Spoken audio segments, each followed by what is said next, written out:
میں نے اللہ سے کہا، میرے دل کو سکون نہیں ہے۔ جواب ملا، بے شک اللہ کی یاد سے ہی دلوں کو سکون اور اطمینان ملتا ہے۔ اللہ کی یاد میں ایک آنسو بہا کر دیکھو، دل پر سکون ہو جائے گا۔ رب سے تعلق ہی تو سکون دیتا ہے، اسی لیے اپنے رب سے تعلق مضبوط کر لو۔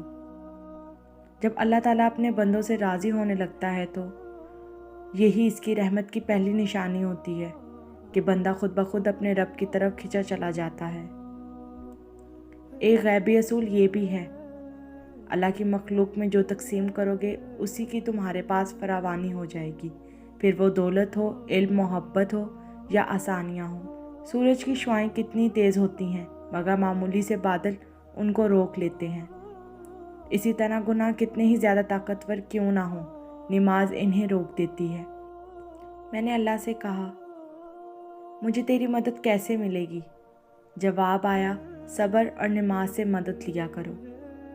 نماز وہ وقت جب بندہ خدا دنیا چھوڑ کر رب کی بارگاہ میں حاضر ہوتا ہے۔ نفس کی خواہشات سے تھکا ہوا انسان جب سجدے میں اپنا سر رب کی بارگاہ میں رکھتا ہے، اور سجدہ ایک عظیم نعمت ہے جو اللہ اپنے بندے کو عطا کرتا ہے۔ سجدے کی حالت میں انسان سب سے زیادہ اپنے رب کے قریب ہوتا ہے۔ میں نے اللہ سے کہا، مجھے زندگی سے نفرت ہے۔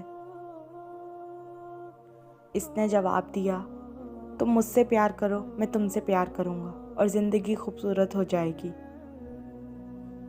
اللہ سے مانگو تو بے حساب مانگو، کیونکہ اللہ ہی تو ہے جو واپسی کا تقاضا نہیں کرتا۔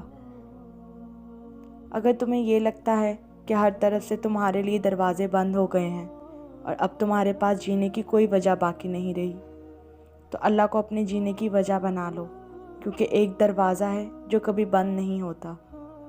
اے میرے اللہ، ہمیں شکر ادا کرنے والا دل، ذکر کرنے والی زبان اور تیری یاد میں، تیری محبت میں رونے والی آنکھیں عطا فرما دے۔ آمین یا رب العالمین۔